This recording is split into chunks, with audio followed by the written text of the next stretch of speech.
2025년 9월 11일 목요일 아침을 여는 생명의 큐티 시간입니다. 오늘 말씀은 로마서 3장 9절에서 20절 말씀으로 하나님 앞에 모든 사람은 죄인입니다 라는 제목으로 함께 말씀을 나누도록 하겠습니다. 오늘 말씀 들어가기에 앞서서 어제 말씀 좀 간단하게 볼까요? 어제 말씀은 유대인의 특권은 무엇보다 하나님의 말씀을 맡았다는 데 있다라고 얘기를 했죠. 그러나 사람의 불의가 하나님의 의를 드러낸다 하여 죄를 정당화할 수는 없다. 하나님의 심판은 언제나 의롭고 참되다. 그래서 악을 행하여 선을 이루자라고 하는 주장은 정죄받는 행위이다라고 이야기를 하고 있어요.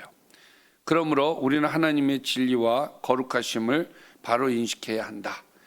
자, 다시 좀 정리를 해보면 하나님의 의가 사람의 불의로 말미암아 더 선명해진다라고 얘기를 했단 말이에요. 그러면 사람들이 생각할 때 그러면 우리가 불의를 행함으로써 하나님의 의가 더 선명해진다면 우리가 불의를 행한 것이 나쁜 게 아니지 않냐, 이렇게 생각할 수 있는데 그거 아니다라는 얘기죠. 자, 그리고 이제 오늘 말씀입니다. 그러면 어떠하냐? 우리는 나으냐? 결코 아니라 유대인이나 헬라인이나 다 죄 아래 있다고 우리가 이미 선언하였느니라.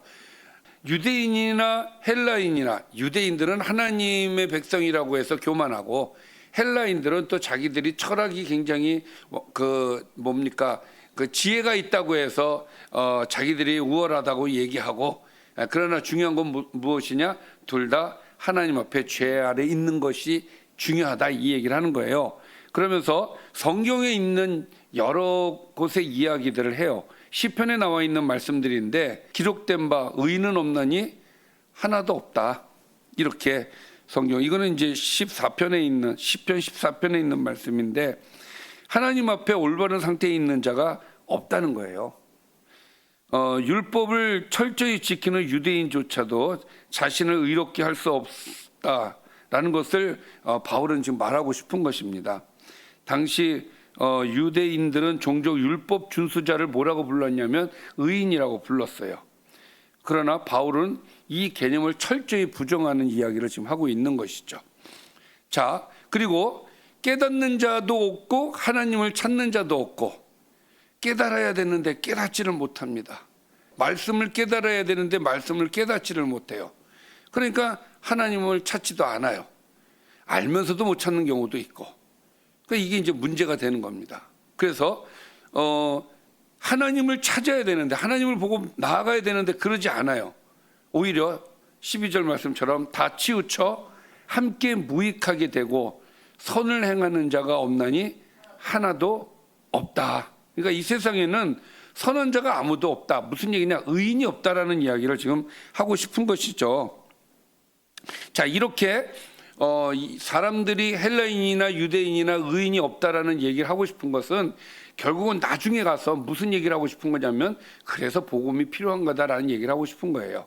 자, 그들의 목구멍은 열린 무덤이요 그 혀로는 속임을 일삼으며 입술에는 독사의 독이 있고, 아주 나쁜 것만 그냥 다 가득 실려 있죠.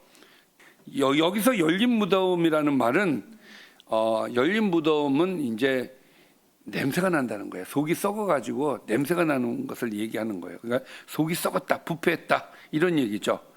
또 속이는 건 속이는 거고, 입술에는 독사의 독이 있고, 파괴적이고 치명적인 말로 인해서 사람들에게 해를 끼치는 그런 모습들이 있다는 것이죠. 그리고 그 발은 피 흘리는데 빠른지라. 자, 빠르다라고 하는 것은 이 죄를 짓는 일에 속히 간다라는 이야기를 하는 것이에요. 그리고 파멸과 고생이 그 길에 있고 평강의 길을 알지 못하였고 그들의 눈앞에 하나님을 두려움이 없느니라 함과 같으니라. 그러니까 18절까지는 성경에 있는 말씀을 가지고 와서 지금 이 얘기를 다 하는 거예요. 그러니까 이런 율법적인 말씀들을 다 지켜 행해야 의인으로서 인정을 받을 텐데 안 한다 이거예요. 죄를 짓는 거야. 그래서 오히려 하나님을 두려워해야 할 그들이 하나님을 두려워하지 않고 죄를 짓는 이 유대인들의 모습을 이야기하는 것이고, 헬라인도 마찬가지다, 그 얘기를 하는 거예요. 자, 그러면 율법에 대한 얘기를 또 한 번 더 이야기를 하는데, 자, 우리가 알거니와 무릇 율법이 말하는 바는 율법 아래에 있는 자들에게 말하는 것이니, 율법은 누구에게 주신 거예요? 유대인들에게 주신 거예요. 그래서 그 율법은 율법 아래에 있는 자들에게 말하는 것이니, 이는 모든 입을 막고, 자, 율법의 역할이에요. 모든 입을 막고 온 세상으로 하나님의 심판 아래 있게 하려 합니다. 자, 입을 막는다라고 하는 것은 변명하지 못하도록 율법이 있다는 거예요. 그러니까 죄의 기준이 되어서, 율법이 죄의 기준이 되어서 너가 잘못했다, 안 잘못했다, 이것을 얘기해 주는데, 이들이 행하는 모든 행위가 뭡니까? 율법을 통해서 그들이 죄인이라는 것을 지적하고 깨닫게 해주는 것이다, 이것이죠. 그래서 율법의 역할은 그들이 죄인임을 깨닫게 하는 거. 그러니까 모든 입을 막는다는 것은 자신들이 죄를 지은 거에 대해서 변명하지 못하게끔 한다는 얘기죠. 그리고 그 죄로 말미암아 하나님의 심판 아래에 있는 것이 당연하다라는 것을 깨닫게 해주는 역할이 율법이다. 자, 그래서 20절, 이 율법은 하나님의 법으로서 정말 하나님의 사람들이 다 지켜야 될 법이기는 하지만, 율법의 행위로 그의 앞에 의롭다 하심을 얻을 육체가 없다. 안타깝게도 이 율법을 다 지킬 수 있는 사람들이 없더라, 이 이야기예요. 그래서 결국은 그 율법은 어디에서 멈추느냐? 죄를 깨닫게 하는 데에서 멈추어 있는 거예요. 다 지켜야 되는데 다 지키지를 못해요. 그러니까 다 지키지를 못한 그들에게는 결국 율법이 그들에게 뭘 주는 거예요? 심판, 죄에 대한 심판을 주는 거죠. 자, 예를 들어서 이런 거죠. 도둑질을 했는데 도둑질에 대한 그 법적으로 도둑질을 했을 때는 이러이러한 벌을 준다. 뭐 이 정도의 도둑질을 했을 때는 요만큼의 벌을 준다. 또 이렇게 큰 도둑질을 했을 때는 더 큰 벌을 준다. 이런 법적 조항이 없다면은 도둑질을 했을 때 어떻게 될까요? 그 사람에게 벌을 줄 수 있다, 없다? 벌을 줄 수가 없는 거죠. 그러니까 율법이 그런 역할을 한다는 거예요. 그 사람이 죄를 지으니까 너는 하나님 앞에 심판받아야 돼. 이거밖에 그 사람에게 율법이 해줄 수 있는 역할이 그거밖에 없다는 것이죠. 자, 다시 전체적으로 정리를 하면 율법은 사람들에게 죄를 깨닫는 역할에서 멈추더라, 그 얘기를 지금 바울이 이야기를 하는 겁니다. 그러면서 의는 없다. 하나님 앞에 모든 사람은 유대인이나 헬라인이나 다 심판을 받을 수밖에 없다는 것이 오늘의 말씀이 되겠습니다. 오늘 말씀을 좀 정리해 보겠습니다. 유대인이나 헬라인이나 모든 죄 아래 있음을 성경이 증언하고 있습니다. 의는 없으며 깨닫는 자도 없고 다 치우쳐 무익하게 된다고 말씀하였습니다. 그들의 목구멍은 열린 무덤 같고 혀에는 속임이 가득하며 행위는 피 흘리기에 빠르다고 하였습니다. 하나님을 두려워하는 마음이 그들 눈앞에 없습니다. 그래서 율법의 역할은 죄를 깨닫게 할 뿐 결코 의롭다 하심을 주지 못합니다. 왜? 그들이 죄를 지었기 때문에. 율법을 다 지켰으면 그 율법을 통해서 구원을 받을 수도 있을 텐데 그러지 못했다. 그래서 율법의 역할은 여기까지다라는 말씀을 오늘 말씀을 통해서 주고 계십니다. 자, 오늘 말씀을 통해서 묵상 포인트를 몇 가지 볼까요? 나는 신앙적으로 도덕적으로 우월감을 근거로 스스로를 나은 사람이라고 여기고 있지는 않는가?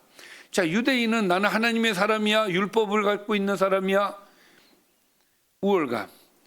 또 헬라인들은 자기들의 갖고 있는 지혜와 철학을 가지고 우리가 우월한 사람이야, 이런 교만함은 없는가? 나는 진정으로 깨달은가, 하나님을 찾고 있는가? 우리는 깨달았기 때문에 예수를 믿는 거 아니겠습니까? 할렐루야. 하나님을 찾아야 될 줄 믿습니다. 혹 다른 것에 치우쳐 있지는 않는가? 내 입술에서 생명을 살리는 말이 나오는가, 죽음을 퍼뜨리는 말이 나오는가. 네 번째, 나는 나의 선택과 행동이 평화를 세우는가 아니면 파멸을 초래하는가. 3번과 4번은 사람들이 잘못한 점을 지적한 그 내용을 가지고 얘기를 하는 겁니다. 나는 하나님을 두려워하며 진정으로 경외하는 마음으로 살고 있는가.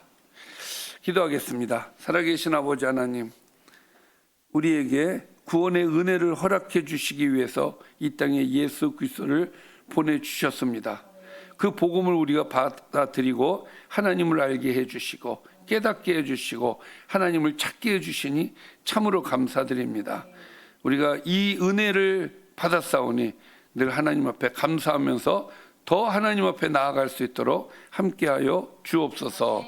예수님의 이름으로 기도드리옵나이다. 아멘.